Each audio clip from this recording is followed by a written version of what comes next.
শীতকালে রোদ্দুর না ওঠা, কুয়াশায় ঢেকে থাকা, মেঘলা মেঘলা ওয়েদার, কখনো সখনো একটু একটু বৃষ্টিও হওয়া, এটা কিন্তু আমাদের কাছে একটা স্বাভাবিক ব্যাপার হয়ে গেছে। এটা কিন্তু আমাদের কাছে আর নতুন নয়। হ্যাঁ, বর্ষাকালে যেমন বৃষ্টি হয়, শীতকালে তার তুলনায় অনেকটা কম, এটাই পার্থক্য। সেই মতো আজকেও দেখো একটু একটু বৃষ্টি হচ্ছে, বুঝতে পারছি না জানি না।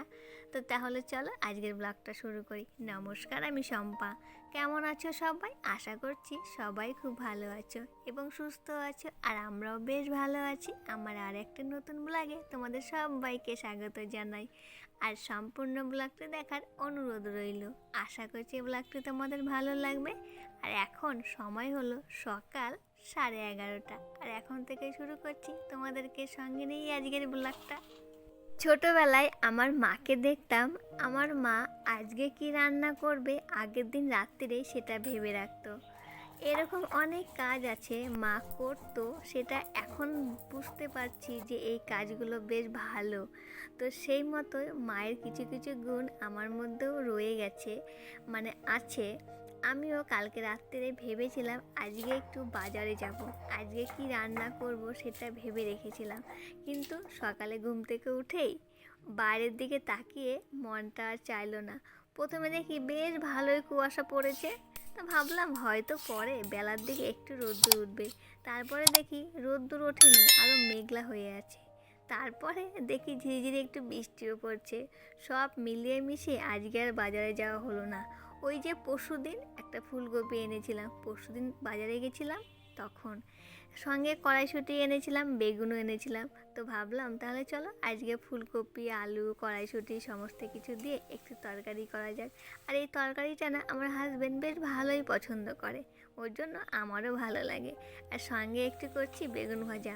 আর খিচুড়ি করলেও বেশ ভালোই হতো, কিন্তু আমার হাজব্যান্ড খিচুড়িটা না অতটাও পছন্দ করে না যতটা আমি পছন্দ করি। সেই জন্য আজকে আর খিচুড়ি করছি না। কয়েকদিন আগে খিচুড়ি খাওয়া হয়েছিল, তখন আর ওর জন্য আজকে আর করব না। আজকে এই তরকারি করব আর একটু বেগুন ভাজা করব।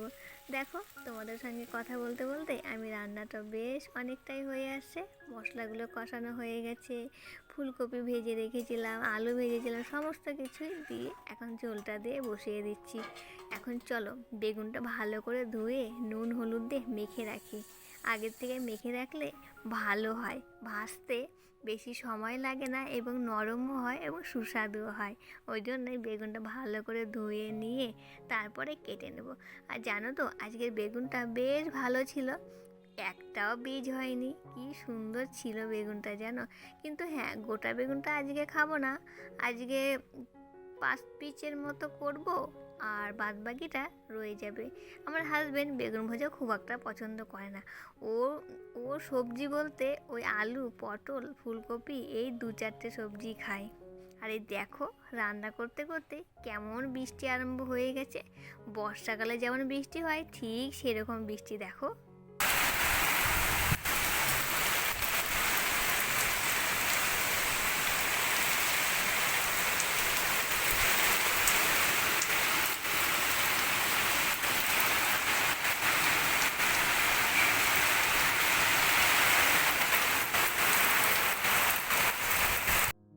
আমার আজকের ভিডিওটি তোমাদের কেমন লাগছে অবশ্যই একটি কমেন্ট করে জানাতে ভুলো না।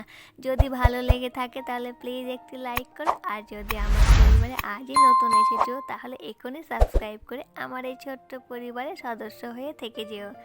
আর দেখো জানলা দিয়ে কিভাবে বৃষ্টি হচ্ছে, মুষলধারে বৃষ্টি। এই কনকনে শীতের মধ্যে যদি এরকম মুষলধারে বৃষ্টি হয় তাহলে মানা যায় বলো?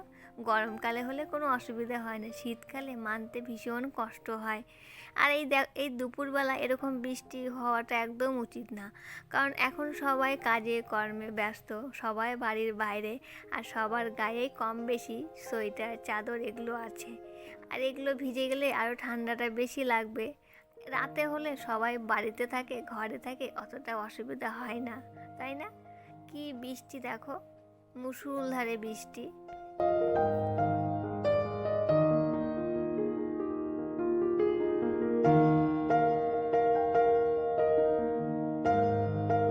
আর জানো তো শুধু বৃষ্টিতেই থেমে নেই গো, সঙ্গে সঙ্গে মেঘও ডাকছে। বর্ষাকালে যেমন হয় না, মেঘ ডাকে, বিদ্যুৎ চমকায়। বিদ্যুৎটা অবশ্য চমকাচ্ছে না, কিন্তু মেঘটা কিন্তু ডাকছে জানো। এদিকে বৃষ্টি দেখতে দেখতে আমার কারেন্টও চলে গেছে। এখন চলো অন্ধকারেই রান্না করি। যদি কারেন্ট আসে তাহলে ভালো, নইলে মোম জ্বালিয়ে রান্না করতে হবে। আর এই দেখো অনেকটা হয়ে এসছে। এখন ঢাকা দিয়েই কিছুক্ষণ ঝোলটা শুকিয়ে নিলেই ব্যাস আমার রান্নাটা কমপ্লিট হয়ে যাবে। আর এই দেখো তোমাদের সঙ্গে কথা বলতে বলতে আমার রান্না কমপ্লিট হয়ে গেছে। কিছু বাসনে মেজে নিয়েছি, বেরিয়েছিল বাসন। এখন খাওয়ার সময় আমার হাজব্যান্ডও চলে এসছে। আর এই দেখো কয়েকদিন ধরে দেখছি সবাই এই ফুচকাগুলো ট্রাই করছে। আমিও সে পরশুদিন বাজারে গেছিলাম, তখন দেখে একটুখানি নিয়ে এসে ভাবলাম নিয়ে গিয়ে দেখি কেমন ফুলবে কি ফুলবে না। তো দোকানদার বলল না ফুলবে। তাই এনে আমি এবার ট্রাই করছি, দেখছি ভালোই ফুটছে। আর এইভাবে তেল ছিটকে আসছে কেন বলো তো, আমার হাতাটাতে না একটু জল ছিল, ধুয়ে রেখেছিলাম, তো জলটা না পুরোটা শুকোয়নি, তখনই এই তেলগুলো ছিটকে আসছে। আর এই দেখো ফুচকাটা না বেশ ভালোই একদম মানে বলের মতো ফোলা ফোলা হয়েছে। আর সঙ্গে সঙ্গে না মানে নরমও হয়ে যাচ্ছে না, বেশ ফুচকা যেমন থাকে অনেকটা টাইম কুরকুরে থাকে, সেরকমই। একদিন ফুচকা বানিয়ে খাবো। আমি জানো তো আগে দোকানেই খেতাম, এখন আর দোকানে আমি খাই না। অনেক রকম ভিডিও দেখেছি তো, তারপর আর দোকানে ফুচকা খাওয়ার ইচ্ছেটা আর নেই। কি সুন্দর হয়েছে না। আর এই দেখো এখন বেগুনগুলো ভেজে নিচ্ছি, ভেজে নিয়ে আমার হাজব্যান্ডকে খেতে দেবো, তারপরে আমিও খেয়ে নেবো। তাহলে চলো সবাই ভালো থেকো, সুস্থ থেকো, সাবধানে থেকো। আর ভিডিওটি কেমন লাগলো অবশ্যই কমেন্টে জানিও।